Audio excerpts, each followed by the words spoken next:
ಎಲ್ಲ ನನ್ನ ಪ್ರೀತಿಯ ವಿದ್ಯಾರ್ಥಿಗಳಿಗೆ ಸ್ವಾಗತ. Drona coaching classes Rampura YouTube channel. Adarsha Vidyalaya 2025 ಪ್ರಶ್ನೆ ಪತ್ರಿಕೆನ ಡಿಸ್ಕಸ್ ಮಾಡ್ತಾ ಹೋಗೋಣ. ಮೊದಲನೇ ಪ್ರಶ್ನೆ, ರೊಕ್ಕ, ಹಣ, ರೂಪಾಯಿ ಇದೇ ಅರ್ಥವನ್ನು ಕೊಡುವ ಸಮಾನಾರ್ಥಕ ಪದ. ಈ ಸಮಾನಾರ್ಥಕ ಪದವನ್ನ ಕೇಳಿದರೆ ರೊಕ್ಕ, ಹಣ, ರೂಪಾಯಿ ಇದೇ ಅರ್ಥವನ್ನು ಕೊಡುವಂತಹ ಇನ್ನೊಂದು ಪದ ಈ ಆಪ್ಷನ್ ಅಲ್ಲಿ ಇದೆ. ಅದ್ಯಾವುದು ಅನ್ನೋದನ್ನ ನಾವು ಗುರುತಿಸಬೇಕು. ಕಿಸೆ ಅಂತ ಬರುತ್ತಾ, ಕಾಸು ಅಂತ ಬರುತ್ತಾ, ಪಣ ಅಂತ ಕರಿತೀವ ಅಥವಾ ಗದ್ಯಾಣ ಅಂತ ಕರಿತೀವ? ನೋಡಿ, ಕಿಸೆ ಅಂತಂದ್ರೆ ಜೇಬು ಅನ್ನುವಂತ ಅರ್ಥ ಬರುತ್ತೆ. ಹಣಕ್ಕೆ ಸರಿಯಾದಂತ ಆನ್ಸರ್ ಅಲ್ಲ, ಆಪ್ಷನ್ ಡಿಲೀಟ್ ಆಯಿತು. ಕಾಸು, ರೊಕ್ಕ, ಕಾಸು, ಹಣ, ರೂಪಾಯಿ ಇವೆಲ್ಲ ಕೂಡ ಸಮಾನಾರ್ಥಕ ಪದಗಳು. ಆಪ್ಷನ್ ಬಿ ಸರಿಯಾದಂತ ಉತ್ತರ. ಇನ್ನು ಪಣ ಮತ್ತು ಗದ್ಯಣ ಅನ್ನುವಂಥದ್ದು ಇಂದಿನ ಕಾಲದಲ್ಲಿ ರಾಜರು ಬಳಸ್ತಾ ಇರುವಂತಹ ನಾಣ್ಯದ ಹೆಸರುಗಳಿವೆ. ಸರಿನಾ? ಸರಿಯಾದಂತ ಆನ್ಸರ್ ಯಾವುದು? Option B. ನೆಕ್ಸ್ಟ್, ಎರಡನೇ ಪ್ರಶ್ನೆನ ನೋಡೋದಾದ್ರೆ, ದೇವರೇ ನಮ್ಮನ್ನು ರಕ್ಷಿಸು. ಇದು ಒಂದು ಸೆಂಟೆನ್ಸ್. ದೇವರೇ ನಮ್ಮನ್ನು ರಕ್ಷಿಸು. ಗೆರೆ ಎಳೆದ ಪದದಲ್ಲಿರುವ ವಿಭಕ್ತಿ ಪ್ರತ್ಯಯ ಯಾವುದು ಅಂತ ಕೇಳಿ. ಸರಿನಾ? ಇದು ವಿಭಕ್ತಿ ಪ್ರತ್ಯಯಕ್ಕಿಂತ ಸ್ವಲ್ಪ ವಿಶೇಷವಾದಂಥದ್ದು. ನೋಡಿ, ಸಪ್ತಮಿ ಬರುತ್ತಾ, ಸಂಬೋಧನಾ ಬರುತ್ತಾ, ಪಂಚಮಿ ವಿಭಕ್ತಿ ಪ್ರತ್ಯಯ ಬರುತ್ತಾ, ತೃತೀಯ ವಿಭಕ್ತಿ ಪ್ರತ್ಯಯ ಬರುತ್ತಾ ಅಂತ ಕೇಳಿದರೆ, ಸಪ್ತಮಿ ವಿಭಕ್ತಿ ಪ್ರತ್ಯಯ ಅಲ್ಲಿ ಅಂತ ಬರುತ್ತೆ. ಸಂಬೋಧನಾ ಅ, ಎ, ಇರ ಎನ್ನುವಂತಹ ಪ್ರತ್ಯಯಗಳು ಬರ್ತವೆ. ಲಾಸ್ಟ್ ಇದೆ, ಸಪ್ತಮಿ ಆದ್ಮೇಲೆ ಲಾಸ್ಟ್ ಇನ್ನೊಂದು ಇದೆ, ಯಾವುದು? ಸಂಬೋಧನಾ ಅಂತ ಹೇಳ್ಬಿಟ್ಟು ಅದರಲ್ಲಿ ಏನ್ ಬರಬೇಕು? ಆ ಬರಬೇಕು, ಎ ಬರಬೇಕು, ಇರ ಎನ್ನುವಂತಹ ಪ್ರತ್ಯಯಗಳು ಬಂದಿರಬೇಕು. ಅದನ್ನ ಸಂಬೋಧನಾ ಅಂತ ಕರೀತೀವಿ. ಇನ್ನು ಪಂಚಮಿ ವಿಭಕ್ತಿ ಪ್ರತ್ಯಯ ಏನ್ ಬರುತ್ತೆ ಅಂತಂದ್ರೆ, ದೆಸೆಯಿಂದ ಎನ್ನುವಂತಹ ಪ್ರತ್ಯಯ ಬರುತ್ತೆ. ಇನ್ನು ತೃತೀಯ ವಿಭಕ್ತಿ ಪ್ರತ್ಯಯ ಇಂದ ಎನ್ನುವಂಥದ್ದು ಬರುತ್ತೆ. ನೋಡಿ, ಇಲ್ಲಿ ದೇವರೇ ಎನ್ನುವಂತಹ ಪದದಲ್ಲಿ ಅಲ್ಲಿ ಎನ್ನುವಂತಹ ವಿಭಕ್ತಿ ಪ್ರತ್ಯಯ ಇಲ್ಲ, ದೆಸೆಯಿಂದ ಎನ್ನುವಂತಹ ಪಂಚಮಿ ವಿಭಕ್ತಿ ಪ್ರತ್ಯಯ ಇಲ್ಲ, ಇಂದ ಎನ್ನುವಂತಹ ತೃತೀಯ ವಿಭಕ್ತಿ ಪ್ರತ್ಯಯ ಕೂಡ ಇಲ್ಲ. ಹಾಗಾದ್ರೆ ಸರಿಯಾದಂತಹ ಉತ್ತರ ಯಾವುದು? Option B. ಎಲ್ಲಿದೆ ಅದು? ದೇವರೇ. ನೋಡಿ, ದೇವರೇ ಅಂದ್ರೆ ಇಲ್ಲಿ ಎ ಅನ್ನುವಂತಹ ಪ್ರತ್ಯಯ ಸೇರಿದೆ. ಅರ್ಥ ಇದೆಯಾ? ಸರಿಯಾದ ಆನ್ಸರ್ ಯಾವುದು? Option B, ಸಂಬೋಧನಾ. ನೆಕ್ಸ್ಟ್, ಮೂರನೆಯ ಪ್ರಶ್ನೆ, ಸಕರ್ಮಕ ಕ್ರಿಯಾಪದಕ್ಕೆ ಉದಾಹರಣೆ ಯಾವುದು ಅಂತ ಕೇಳಿ. ಸಕರ್ಮಕ ಕ್ರಿಯಾಪದಕ್ಕೆ ಉದಾಹರಣೆ. ಇಲ್ಲಿ ಕರ್ಮಪದದಲ್ಲಿ ನಾವು ಸಕರ್ಮಕ ಮತ್ತು ಅಕರ್ಮಕ ಅಂತ ಹೇಳ್ಬಿಟ್ಟು ಎರಡು ರೀತಿಯಲ್ಲಿ ನೋಡ್ತಾ ಹೋಗ್ತೀವಿ. ಅದರಲ್ಲಿ ಸಕರ್ಮಕ ಅಂತಂದ್ರೆ ಕರ್ಮಪದವನ್ನ ಅಪೇಕ್ಷೆ ಪಡುವಂಥದ್ದು ಅಂತ. ಅಕರ್ಮಕ ಅಂತಂದ್ರೆ ಕರ್ಮಪದದ ಅವಶ್ಯಕತೆ ಇಲ್ಲ, ಕರ್ಮಪದ ಇಲ್ಲ ಅಂತಂದ್ರೂ ಕೂಡ ಅರ್ಥ ಕರೆಕ್ಟಾಗಿ ಬರುತ್ತೆ. ಈಗ ಇಲ್ಲಿ ಕೇಳಿರುವಂತಹ ಕ್ವಶನ್ ಏನು? ಸಕರ್ಮಕ ಕ್ರಿಯಾಪದಕ್ಕೆ ಉದಾಹರಣೆ. ಕರ್ಮಪದ ಇರುವಂತಹ ಒಂದು ಸೆಂಟೆನ್ಸ್. ಅಕ್ಕಿ ಹಾರಿತು ಅಂತ ಫಸ್ಟ್ ಆಪ್ಷನ್ ಇದೆ. ಏನು? ಅಕ್ಕಿ ಹಾರಿತು. ಹಕ್ಕಿ ಅನ್ನುವಂಥದ್ದು ಕರ್ತೃಪದ, ಹಾರಿತು ಅನ್ನುವಂಥದ್ದು ಕ್ರಿಯಾಪದ. ನೋಡಿ, ಹಕ್ಕಿ ಹಾರಿತು, ಇಲ್ಲಿ ಕರ್ತೃಪದ ಇದೆ, ಕ್ರಿಯಾಪದ ಇದೆ, ಕರ್ಮಪದದ ಅವಶ್ಯಕತೆನೇ ಇಲ್ಲ. ಏನು ಹಾರಿತು? ಅಕ್ಕಿ ಹಾರಿತು. ಅದರಲ್ಲಿ ಇದೆಯಲ್ಲ ಆನ್ಸರ್, ಬೇಕಾಗಿಲ್ಲ. ಅವರು ನಕ್ಕರು. ಇದು ಅವರು ಅನ್ನುವಂಥದ್ದು ಕರ್ತೃಪದ, ನಕ್ಕರು ಅನ್ನುವಂಥದ್ದು ಕ್ರಿಯಾಪದ. ಯಾರು ನಕ್ಕರು? ಅವರು ನಕ್ಕರು. ಅಲ್ಲಿ ಕರ್ಮಪದ ಅವಶ್ಯಕತೆ ಇಲ್ಲ. ಮಗು ಅಳುತ್ತಿದೆ. ಮಗು ಅನ್ನುವಂಥದ್ದು ಕರ್ತೃಪದ, ಅಳುತ್ತಿದೆ ಅನ್ನುವಂಥದ್ದು ಕ್ರಿಯಾಪದ. ಯಾರು ಅಳ್ತಾ ಇದ್ದಾರೆ? ಮಗು ಅಳ್ತಾ ಇದೆ. ನೆಕ್ಸ್ಟ್, ಹಾಗಾದ್ರೆ ಇದು ಕೂಡ ಅಕರ್ಮಕ ಕ್ರಿಯಾಪದಕ್ಕೆ ಆಗುತ್ತೆ, ಇದು ಕೂಡ ಅಕರ್ಮಕ ಕ್ರಿಯಾಪದಕ್ಕೆ ಆಗುತ್ತೆ, ಇದು ಕೂಡ ಅಕರ್ಮಕ ಕ್ರಿಯಾಪದಕ್ಕೆ ಉದಾಹರಣೆ ಆಗುತ್ತೆ. ಸರಿಯಾದಂತ ಆನ್ಸರ್ ಯಾವುದು? Option D. ರಾಜನು ಶತ್ರುಗಳನ್ನು ಕೊಂದನು ಅನ್ನುವಂತಹ ವಾಕ್ಯ ನೋಡಿ. ರಾಜನು ಅನ್ನುವಂಥದ್ದು ಕರ್ತೃಪದ, ಶತ್ರುಗಳನ್ನು ಅನ್ನುವಂಥದ್ದು ಕರ್ಮಪದ, ಕೊಂದನು ಅನ್ನುವಂಥದ್ದು ಕ್ರಿಯಾಪದ ಲಾಸ್ಟ್ಗೆ ಇರುವಂಥದ್ದು. ಈ ಕ್ರಿಯಾಪದಕ್ಕೆ ಪ್ರಶ್ನೆ ಮಾಡಿದಾಗ ಬರುವಂತ ಉತ್ತರನೇ ಏನು? ಕರ್ಮಪದ. ರಾಜನು ಕೊಂದನು ಅಂತಂದ್ರೆ ಯಾರನ್ನ ಕೊಂದ ಅಂತಲ್ಲಿ ಹೇಳ್ಬೇಕಾಗುತ್ತೆ. ರಾಣಿಯವ್ರನ್ನ ಕೊಂದೋ ಅಥವಾ ಸೈನಿಕರನ್ನ ಕೊಂದೋ ಶತ್ರುಗಳನ್ನ ಕೊಂದೋ ಕರ್ಮಪದ ಬೇಕೇ ಬೇಕು ಅದು, ಸರಿನಾ? ಕರ್ಮಪದವನ್ನು ಅಪೇಕ್ಷೆ ಪಡುವಂತಹ ಸೆಂಟೆನ್ಸ್ಗೆ ನಾವು ಸಕರ್ಮಕ ಅಂತ ಕರಿತೀವಿ. ಕರ್ಮಪದ ಬೇಕಾಗೇ ಇಲ್ಲ ಅನ್ನುವಂಥ ಸೆಂಟೆನ್ಸ್ಗೆ ಏನ್ ಹೇಳ್ತೀವಿ? ಇವೇನಿದಾವಲ್ವಾ, ಹಕ್ಕಿ ಹಾರಿತು, ಅವರು ನಕ್ಕರು, ಮಗು ಅಳುತ್ತಿದೆ, ಇವು ಅಕರ್ಮಕ ಕ್ರಿಯಾಪದಗಳು. ಸರಿಯಾದ ಆನ್ಸರ್ ಯಾವುದು? Option D. ನೆಕ್ಸ್ಟ್ ಒಂದು ವಿಶೇಷವಾದ ಮಾಹಿತಿ ಇದೆ, ಗಮನಿಸಿ. ರಾಜ್ಯ ಮಟ್ಟದ ದ್ರೋಣ ಟ್ಯಾಲೆಂಟ್ ಅವಾರ್ಡ್ 2025 2 ಲಕ್ಷ ರೂಗಳವರೆಗೆ ಬಹುಮಾನ ಇದೆ ನಮ್ಮ ಸಂಸ್ಥೆಯ ಕಡೆಯಿಂದ. ಪ್ರಥಮ ಬಹುಮಾನ 60,000, ದ್ವಿತೀಯ ಬಹುಮಾನ 50,000, ತೃತೀಯ ಬಹುಮಾನ 40,000, ನಾಲ್ಕನೇ ಬಹುಮಾನ 30,000, ಐದನೇ ಬಹುಮಾನ 20,000 ರೂಪಾಯಿಗಳು ಇದೆ. ಇನ್ನು ಪರೀಕ್ಷೆಯ ದಿನಾಂಕ ಅಂತ ಹೇಳಿದರೆ 23/3/2025 ಭಾನುವಾರ ಬೆಳಗ್ಗೆ 11 ಗಂಟೆಗೆ. ಎಲ್ಲಿ ನಡೆಸಲಾಗುತ್ತದೆ ಅಂತ ಹೇಳಿದರೆ Drona coaching classes, Rampura, SGM PU college, Rampura, Molakalmuru taluk, Chitradurga ಜಿಲ್ಲೆ. ನೀವು ಯಾವ ರೀತಿ ನೋಂದಣಿ ಮಾಡ್ಕೋಬಹುದು ಅಂತಂದ್ರೆ ವಿದ್ಯಾರ್ಥಿ ಹೆಸರು, ತಂದೆಯ ಹೆಸರು, ತರಗತಿ, ಶಾಲೆಯ ಹೆಸರು, ವಿಳಾಸ, ಮೊಬೈಲ್ ನಂಬರನ್ನು 9741312170ಗೆ ವಾಟ್ಸಪ್ ಮಾಡೋ ಮುಖಾಂತರನಾದರೂ ಆಗಿರ್ಬೋದು ಅಥವಾ QR ಕೋಡ್ ಮುಖಾಂತರನಾದರೂ ಕೂಡ ನೀವು ನೋಂದಣಿ ಮಾಡ್ಕೋಬಹುದು.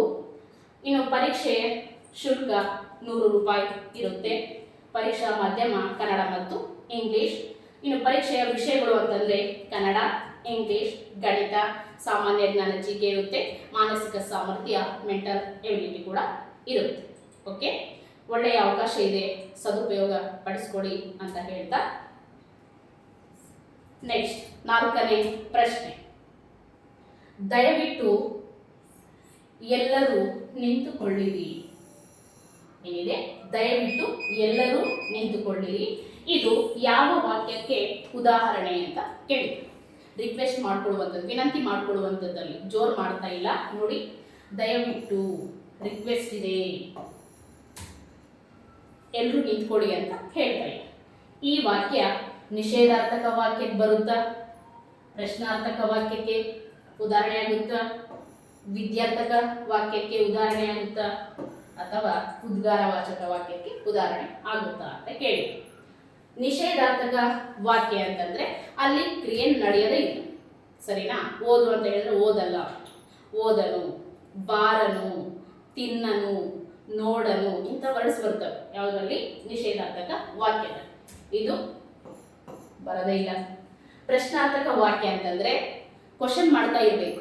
ಯಾರು, ಯಾಕೆ, ಹೇಗೆ, ಎಲ್ಲಿ, ಯಾವಾಗ, ಯಾರಿಂದ ಇಂತಹ ವರ್ಡ್ಸ್ ಬಂದವು ಅಂತಂದ್ರೆ WH ಕ್ವಶನ್ಸ್ ಅಂತ ಏನು ಕರಿತೀವಲ್ವಾ, ಆ ವರ್ಡ್ಸ್ ಬಂದವು ಅಂತಂದ್ರೆ ಪ್ರಶ್ನಾರ್ಥಕ ವಾಕ್ಯ ಆಗುತ್ತೆ. Option C. ವಿದ್ಯಾರ್ಥಕ ವಾಕ್ಯ. ಈ ವಿದ್ಯಾರ್ಥಕ ವಾಕ್ಯದಲ್ಲಿ ಅಥವಾ ವಿದ್ಯಾರ್ಥಕ ವಾಚಕದಲ್ಲಿ ಏನಿದೆ? ವಿದ್ಯಾರ್ಥಕ ವಾಕ್ಯದಲ್ಲಿ ಅಂತಂದ್ರೆ ವಿನಂತಿ ಇರುತ್ತೆ, ಪ್ರಾರ್ಥನೆ ಇರುತ್ತೆ, ಆಶೀರ್ವಾದ ಇರುತ್ತೆ, ಸರಿನಾ? ಇಂಥ ವರ್ಡ್ಸ್ ಏನದು? ನಿಮಗೆ ಶುಭವಾಗಲಿ, ನಿಮಗೆ ಶುಭವಾಗಲಿ. ಏನಿದೆ ಅಲ್ಲಿ? ಆಶೀರ್ವಾದ ಇದೆ, ಆರೈಕೆ ಇದೆ. ಆಜ್ಞೆ,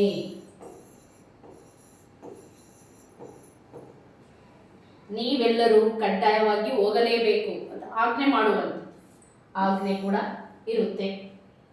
ವಿನಂತಿ ಇರುತ್ತೆ. ಸರಿನಾ? ಏನು?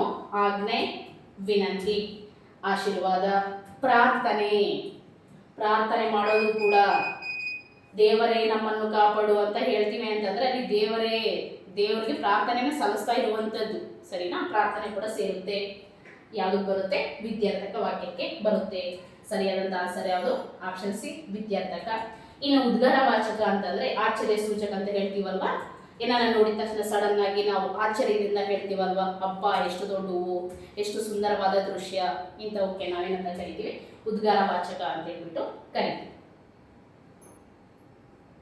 ನೆಕ್ಸ್ಟ್ 5ನೇ ಪ್ರಶ್ನೆ. ಅಷ್ಟು, ಇಷ್ಟು, ಹಲವು, ಕೆಲವು, ಬಹಳ ಇವು ಡ್ಯಾಶ್ ವಾಚಕಕ್ಕೆ ಉದಾಹರಣೆಯಾಗಿದೆ ಅಂತ ಕೇಳಿದ್ರು. ಏನಂತ? ಅಷ್ಟು, ಇಷ್ಟು, ಹಲವು, ಕೆಲವು, ಬಹಳ. ಪರಿಮಾಣವಾಚಕ, ಆಪ್ಷನ್ ಬಿ ಸಂಖ್ಯಾವಾಚಕ, ಆಪ್ಷನ್ ಸಿ ಗುಣವಾಚಕ, ಆಪ್ಷನ್ ಡಿ ದಿಗ್ವಾಚಕ. ಹಾಗಾದ್ರೆ ಪರಿಮಾಣವಾಚಕ ಅಂದ್ರೆ ಏನು? ಅಷ್ಟು, ಇಷ್ಟು, ಹಲವು ಪರ್ಟಿಕ್ಯುಲರ್ ಆಗಿ ಹೇಳ್ತಾ ಇಲ್ಲ ಎಷ್ಟು ಅಂತ, ಅಂದಾಜಿಗೆ ಹೇಳುವಂತ. ಎಷ್ಟಿದೆ? ಇಷ್ಟಿದೆ ಅಂತ. ಇಲ್ಲಾಂದ್ರೆ ಇಷ್ಟೇ ಇದೆ, ಸ್ವಲ್ಪ ಇದೆ, ಅಧಿಕ ಇದೆ. ಅದ್ರ ಬದಲು ನನ್ನ ಬಳಿ 5 ಪೆನ್ನುಗಳಿವೆ ಅಂತ ಹೇಳಿದ್ವಿ, ಅಲ್ಲಿ ಸಂಖ್ಯೆ ಬಂತು, 5 ಅಂತ ಬಂತು, ಸಂಖ್ಯಾವಾಚಕ. ನಿನ್ನ ಹತ್ರ ಎಷ್ಟು ಪೆನ್ನುಗಳಿವೆ? ಇಷ್ಟು ಪೆನ್ನುಗಳಿವೆ ಅಂತ ಹೇಳ್ತೀವಿ, ಇಲ್ಲಾಂದ್ರೆ ಇಷ್ಟಿದಾವೆ ಅಂತ ಹೇಳ್ತೀವಿ. ಅವಾಗ ಏನಾಗುತ್ತೆ? ಪರಿಮಾಣವಾಚಕ ಆಗುತ್ತೆ, ಅಂದಾಜಿಗೆ ಹೇಳುವಂತ. ಸರಿನಾ? ಹಲವು, ಕೆಲವು, ಕೆಲವಿದಾವೆ ಅಂತ ಹೇಳ್ತೀವಿ. ಬಹಳ ಇದ್ದಾವೆ ಅಂತೀವಿ ನೋಡಿ, ಬಹಳ ಇದ್ದಾವೆ ಅಂತ. ಅಂದಾಜಿಗೆ ಸುಮಾರು ಮಾಡ್ಬಿಟ್ಟು ಹೇಳ್ತೀವಲ್ಲ, ಸುಮಾರಿಗೆ ಸರಿ ಸುಮಾರು ಅಂತ ನಾವು ಯೂಸ್ ಮಾಡ್ತೀವಲ್ವಾ, ಅಂತಹ ವರ್ಡ್ಸ್ ಬಂದು ಅಂತಂದ್ರೆ ಯಾವುದು? ಪರಿಮಾಣ ವಾಚಕ. ಸರಿಯಾದ ಉತ್ತರ ಯಾವುದು? ಆಪ್ಷನ್ ಎ, ಪರಿಮಾಣ ವಾಚಕ. ಇನ್ನು ಸಂಖ್ಯಾವಾಚಕ ಅಂತಂದ್ರೆ ಈಗ ತಾನೇ ಹೇಳಿದೆ, ಪರ್ಟಿಕ್ಯುಲರ್ ಆಗಿ ಮೆನ್ಷನ್ ಮಾಡಬೇಕು. ಎಷ್ಟು kg, 5 kg, ಎಷ್ಟು ಕ್ವಿಂಟಲ್, 10 ಕ್ವಿಂಟಲ್, ಎಷ್ಟು ಪೆನ್ನು, 25 ಪೆನ್ನು, ಎಷ್ಟು ಹೂವಿದಾವೆ, 100 ಹೂಗಳಿವೆ. ಈ ಥರ ಸಂಖ್ಯೆನ ಹೇಳ್ತಾ ಇರಬೇಕು. ಅದಕ್ಕೆ ನಾವು ಸಂಖ್ಯಾವಾಚಕ ಅಂತ ಕರಿತೀವಿ. ಇನ್ನು ಗುಣವಾಚಕ. ಗುಣವಾಚಕ ಅಂತಂದ್ರೆ ಗುಣವನ್ನ ಹೇಳ್ತಾ ಇರಬೇಕು. ಸುಂದರ ಹುಡುಗಿ, ಹುಡುಗಿಯ ಗುಣ ಏನು? ಸುಂದರ. ಕೆಂಪಾದ ತಾವರೆ, ಎಂಥ ತಾವರೆ? ಕೆಂಪಾದ ತಾವರೆ. ತಾವರೆ ಗುಣ ಏನು? ಕೆಂಪಾಗಿದೆ ಅಂತ. ಇನ್ನು ಎಳೆಯ ಸೌತೆಕಾಯಿ, ಸೌತೆಕಾಯಿ ಹೆಂಗಿದೆ? ಅದರ ಗುಣ ಏನು? ತುಂಬಾ ಎಳೆಯದು. ನೀಲಾಕಾಶ, ಆಕಾಶ ಯಾವ ಕಲರ್ ಇದೆ? ನೀಲಾಕಾಶ ಇದೆ ಅಂದ್ರೆ ನೀಲಿ ಕಲರ್ ಇದೆ ಅಂತ. ಆ ಆಕಾಶದ ಗುಣವನ್ನ ಹೇಳ್ತಾ ಇರಬೇಕು. ಸರಿನಾ? ಈ ತರ ಗುಣವನ್ನ ಹೇಳ್ತಾ ಇದ್ರೆ ಗುಣವಾಚಕ ಅಂತ ಕರಿತೀವಿ. ಲಾಸ್ಟ್ ದಿಗ್ವಾಚಕ. ಏನು ಅಂತಂದ್ರೆ ಒಂದು ಸೆಂಟೆನ್ಸ್ ಅಲ್ಲಿ ದಿಕ್ಕುಗಳ ಹೆಸರನ್ನ ಹೇಳ್ತಾ ಇರಬೇಕು. ಪೂರ್ವ, ಪಶ್ಚಿಮ, ಉತ್ತರ, ದಕ್ಷಿಣ, ಈಶಾನ್ಯ, ವಾಯುವ್ಯ, ನೈಋತ್ಯ, ಆಗ್ನೇಯ, ಮೂಡಣ, ಪಡುವಣ, ಬಡಗಣ, ತೆಂಕಣ. ಇಷ್ಟೇ ಅಲ್ಲದೆ ಕನ್ಫ್ಯೂಸ್ ಆಗೋ ಥರನೂ ಕೇಳ್ತಾರೆ. ಮೇಲೆ, ಕೆಳಗೆ, ಬಲ, ಎಡ, ಇವು ಕೂಡ ದಿಕ್ಕುಗಳಿಗೆ ಬರ್ತವೆ. ಸರಿನಾ? ಈ ಥರ ದಿಕ್ಕುಗಳನ್ನ ಸೂಚಿಸುವಂಥ ವರ್ಡ್ಸ್ ಏನನ್ನ ಬಂತು ಸೆಂಟೆನ್ಸ್ ಅಲ್ಲಿ ಅಂತಂದ್ರೆ ದಿಗ್ವಾಚಕ. ನೆಕ್ಸ್ಟ್ 6ನೇ ಪ್ರಶ್ನೆ. ಹಡಗು, ಕಫ್ತಾನ, ದೋಣಿ ಡ್ಯಾಶ್ ಅಂತ ಕೇಳಿ. ಹಡಗನ್ನ ನಡೆಸುವವನನ್ನ ಕಫ್ತಾನ ಅಂತ ಕರಿತೀವಿ. ದೋಣಿ ನಡೆಸುವವನ ಏನಂತ ಕರಿತೀವಿ? ಕ್ವಶನ್ ಅರ್ಥ ಆಗಿದೆ ಅಂತ ಅನ್ಕೊಂಡಿದೀನಿ. ಶುಶ್ರೂಷಕ, ಆಪ್ಷನ್ ಬಿ ಮಾಣಿ, ಆಪ್ಷನ್ ಸಿ ಅಂಬಿಗ, ಆಪ್ಷನ್ ಡಿ ಪರಿಚಾರಕ ಅಂತ ಇದೆ. ಶುಶ್ರೂಷಕ ಅಂತಂದ್ರೆ ಆಸ್ಪತ್ರೆಯಲ್ಲಿ ಕೆಲಸ ಮಾಡ್ತಾ ಇರುವಂತಹ ನರ್ಸ್ಗೆ ನಾವು ಶುಶ್ರೂಷಕಿಗೆ ಅಂತ ಬಳಸ್ತೀವಿ. ಮಾಣಿ ಅಂತಂದ್ರೆ ಎಲ್ಲಿರ್ತಾರೆ ಅವರು? ಉಪಹಾರ ಗೃಹಗಳಲ್ಲಿ ಇರ್ತಾರೆ. ಹೌದಲ್ವಾ? ಉಪಹಾರ ಗೃಹಗಳಲ್ಲಿ ಇರ್ತಾರೆ ಮಾಣಿ. ಅಂಬಿಗ, ದೋಣಿನ ನಡೆಸುವವ್ರನ್ನ ನಾವೇನಂತ ಕರಿತೀವಿ? ಅಂಬಿಗ ಸರಿಯಾದಂತ ಉತ್ತರ. ಇನ್ನು ಪರಿಚಾರಕ ಅಂತಂದ್ರೆ ಹೋಟೆಲ್ನಲ್ಲಿ ಇರ್ತಾರೆ. ಓಕೆ ವಿದ್ಯಾರ್ಥಿಗಳೇ, ವಿಶೇಷವಾದ ಮಾಹಿತಿ ಇದೆ, ಗಮನಿಸಿ. SGM ಮತ್ತು ದ್ರೋಣ ಇವರಿಬ್ಬರ ಸಹಯೋಗದಲ್ಲಿ ಪ್ರತಿ ವರ್ಷದಂತೆ ಈ ವರ್ಷವೂ ಸಹ ಬೇಸಿಗೆ ತರಬೇತಿ ಶಿಬಿರವನ್ನು 2025 ಹಮ್ಮಿಕೊಳ್ಳಲಾಗಿದೆ. 4ನೇ ತರಗತಿಯಿಂದ SSLC ವರೆಗೆ ತರಗತಿಗಳು ಇವೆ. ಅದರಲ್ಲೂ ವಿಶೇಷವಾಗಿ 4ನೇ ತರಗತಿ ಮತ್ತು 5ನೇ ತರಗತಿಯವರಿಗೆ ನವೋದಯ ಫೌಂಡೇಶನ್ ಕ್ಲಾಸಸ್ ಇರುತ್ತೆ, ಸೈನಿಕ ಇರುತ್ತೆ, RMS ಇರುತ್ತೆ, ಕಿತ್ತೂರು, ಮುರಾರ್ಜಿ, ಆದರ್ಶ ಈ ಪರೀಕ್ಷೆಗಳಿಗೆ ತರಬೇತಿನ ನೀಡಲಾಗುತ್ತೆ. ಪರೀಕ್ಷೆಯ ಮಾಧ್ಯಮ ಅಂತ ಹೇಳಿದರೆ ಕನ್ನಡ ಮತ್ತು ಇಂಗ್ಲಿಷ್. 6ನೇ ತರಗತಿ ಮತ್ತು 7ನೇ ತರಗತಿ ವಿದ್ಯಾರ್ಥಿಗಳಿಗೆ Kannada, maths, English, spoken, GK foundation classes ಇರುತ್ತೆ. ಫಸ್ಟ್ PUC ಮತ್ತು ಸೆಕೆಂಡ್ PUC ವಿದ್ಯಾರ್ಥಿಗಳಿಗೆ ಸೈನ್ಸ್ ಕ್ಲಾಸ್ ಇರುತ್ತೆ. ವಸತಿ ಸಹಿತ ಕೂಡ ಇದೆ, ವಸತಿ ರಹಿತ ಕೂಡ ಇದೆ.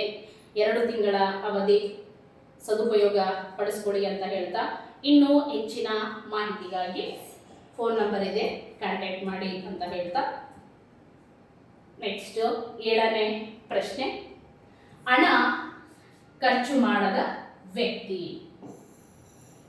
ಹಣ ಖರ್ಚು ಮಾಡದ ವ್ಯಕ್ತಿ ಅವರನ್ನು ನಾವು ಏನಂತ ಕರಿತೀವಿ? ಶ್ರೀಮಂತ ಅಂತ ಕರಿತೀವ, ಬಡವ ಅಂತ ಕರಿತೀವ, ಜಿಪುಣ ಅಂತ ಕರಿತೀವ, ದುಂದುಗಾರ ಅಂತ ಕರಿತೀವ? ನೋಡಿ, ಹಣ ಖರ್ಚೇ ಮಾಡಲ್ಲ ಅಂದ ತಕ್ಷಣ ಅವ್ರ ಹತ್ರ ತುಂಬ ದುಡ್ಡು ಇರುತ್ತೆ, ಶ್ರೀಮಂತರೇ ಇರ್ತಾರೆ ಅಂತ ನಾವು ಅನ್ಕೊಳ್ತೀವಿ. ಸರಿನಾ? ಇದು ತಪ್ಪು. ಹಣವನ್ನ ಖರ್ಚೇ ಮಾಡಲ್ಲ ಅನ್ನುವಂಥ ನಾವು ಶ್ರೀಮಂತ ಅಂತ ಕರೆಯಲ್ಲ.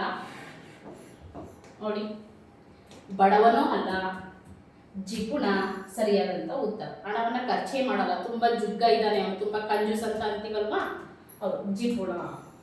ಇನ್ನು ದುಂದುಗಾರ ಅಂತಂದ್ರೆ ಹಣವನ್ನ ನೀರಿನಂತೆ ಪೋಲು ಮಾಡುವವರನ್ನ ನಾವು ದುಂದುಗಾರರು ಅಂತ ಕರಿತೀವಿ. ನೆಕ್ಸ್ಟ್ 8ನೇ ಪ್ರಶ್ನೆ, ಒಂದು ಗಾದೆ ಮಾತಿದೆ, ವೇದ ಸುಳ್ಳಾದರೂ ಡ್ಯಾಶ್. ನೋಡಿ, ವೇದ ಸುಳ್ಳಾದರೂ ಡ್ಯಾಶ್. ಏನು ಮುಂದಕ್ಕೆ ಬರುತ್ತೆ ಅನ್ನೋದನ್ನ ನಾವು ವಾಕ್ಯವನ್ನು ಪೂರ್ತಿ ಮಾಡೋಣ. ಗಾದೆ ಸುಳ್ಳಾಗುತ್ತದೆ, ವೇದ ಸುಳ್ಳಾದರೂ ಗಾದೆ ಸುಳ್ಳಾಗುತ್ತೆ, ವೇದನ ಸುಳ್ಳಾಗುತ್ತೆ, ಗಾದೆನ ಸುಳ್ಳಾಗುತ್ತೆ ಅಂತ ಅರ್ಥ ಬರುತ್ತೆ. ಆಪ್ಷನ್ ಬಿ, ವೇದ ಸುಳ್ಳಾಗುತ್ತದೆ. ಅದೇ ಬನ್ನಿ, ವೇದ ಸುಳ್ಳಾದರೂ ವೇದ ಸುಳ್ಳಾಗುತ್ತದೆ, ಸರಿಯಾಗಿಲ್ಲ. ಗಾದೆ ಸುಳ್ಳಾಗದು, ವೇದ ಸುಳ್ಳಾದರೂ ಗಾದೆ ಸುಳ್ಳಾಗದು. ವೇದ ಮಾತು, ಇನ್ನು ವೇದದ ಮಾತು ಸುಳ್ಳಾಗುತ್ತೆ, ಆದರೆ ಗಾದೆ ಮಾತು ಮಾತ್ರ ಸುಳ್ಳಾಗಲ್ಲ ಅಂತ ಇದರ ಅರ್ಥ. ಸರಿಯಾದಂಥ ಉತ್ತರ ಯಾವುದು? ಆಪ್ಷನ್ ಸಿ, ಗಾದೆ ಸತ್ಯವಾಗುವುದಿಲ್ಲ ಅಂತ ಇದೆ, ಇದು ಬರದೇ ಇಲ್ಲ. ಓಕೆ, ಸರಿಯಾದ ಉತ್ತರ ಯಾವುದು? Option C. ನೆಕ್ಸ್ಟ್ 9ನೇ ಪ್ರಶ್ನೆ, ಆದೇಶ ಸಂಧಿಗೆ ಉದಾಹರಣೆ. ಯಾವ ಸಂಧಿ? ಆದೇಶ ಸಂಧಿ. ಆಪ್ಷನ್ ಎ ಅವನೂರು, ಆಪ್ಷನ್ ಬಿ ಮತ್ತೊಂದು, ಆಪ್ಷನ್ ಸಿ ಮಾತೃವನ್ನು, ಆಪ್ಷನ್ ಡಿ ಕಂಬನಿ. ನೋಡಿರಿ, ಫಸ್ಟ್ ಅವನೂರು ಅನ್ನುವಂತಹ ಪದವನ್ನ ಬಿಡಿಸೋದಾದ್ರೆ ಅವನ ಪ್ಲಸ್ ಊರು ಏನಾಗುತ್ತೆ? ಅವನೂರು. ಅವನ, ನೋಡಿ ಆ ಅಕ್ಷರ ಲೋಪ ಆಗುತ್ತೆ, ಆ ವ ನೂರು. ಸರಿನಾ? ಯಾವ ಸಂಧಿ? ಲೋಪ ಸಂಧಿ. ಮತ್ತೊಂದು, ಮತ್ತು ಪ್ಲಸ್ ಒಂದು. ಇಲ್ಲಿ ಕೂಡ ಸೇಮ್. ಇಲ್ಲಿ ಯಾವ ಸ್ವರ ಲೋಪ ಆಗುತ್ತೆ? ಉ ಸ್ವರ ಲೋಪ ಆಗುತ್ತೆ. ಮ ತೊಂದು. ಸರಿನಾ? ಉ ಸ್ವರ ಲೋಪ ಆಗಿ ಓ ಈ ಕಡೆ ಒಂದು ಸೇರ್ಕೊಂಡು ಏನಾಗುತ್ತೆ? ತೋ ಆಗುತ್ತೆ. ಮ ತೊಂದು. ಇದು ಕೂಡ ಲೋಪ ಸಂಧಿ. ಮಾತೃವನ್ನು, ಮಾತೃ ಪ್ಲಸ್ ಅನ್ನು, ಮಾತೃವನ್ನು. ಇದು ಆಗಮ ಸಂಧಿಗೆ ಉದಾಹರಣೆಯಾಗಿದೆ. ಯಾಕೆ ಅಂತಂದ್ರೆ ಬಿಡಿಸ್ಬೇಕಾದ್ರೆ ಎಲ್ಲೂ ಕೂಡ ವಾ ಅಕ್ಷರ ಇಲ್ಲ, ಆದರೆ ಕೂಡಿಸಿ ಹೇಳಬೇಕಾದ್ರೆ ವಾ ಉಚ್ಚಾರಣೆ ಬರುತ್ತೆ, ವಾ ಅಕ್ಷರ ಕೂಡ ಆಗಮವಾಗಿ ಬರುತ್ತೆ. ಅದರಲ್ಲೂ ಯಾವ ಸಂಧಿ ಇದು? ವಕಾರ ಆಗಮ ಸಂಧಿ ಅಂತ ಕೂಡ ಕರಿತೀವಿ, ಆಗಮ ಸಂಧಿನಲ್ಲಿ ಬರುತ್ತೆ. ಓಕೆ, ಆಗಮ ಸಂಧಿನೇ.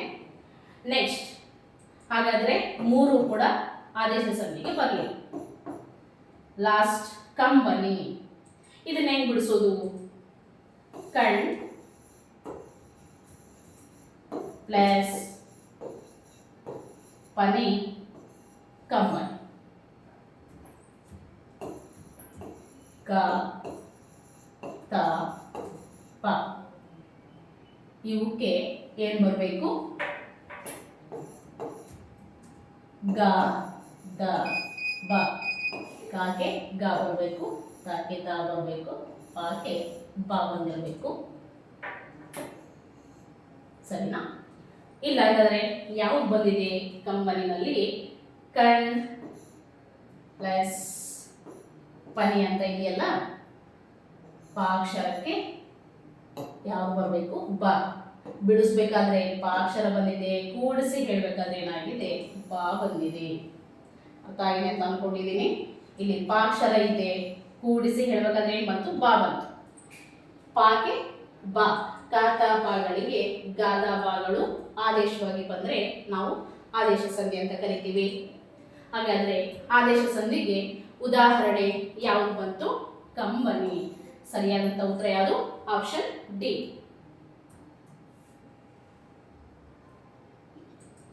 ಓಕೆ, 2025 ಕಿತ್ತೂರು ಸೈನಿಕ ಶಾಲೆ ಫಲಿತಾಂಶ ಪ್ರಕಟಣೆಯಾಗಿದೆ.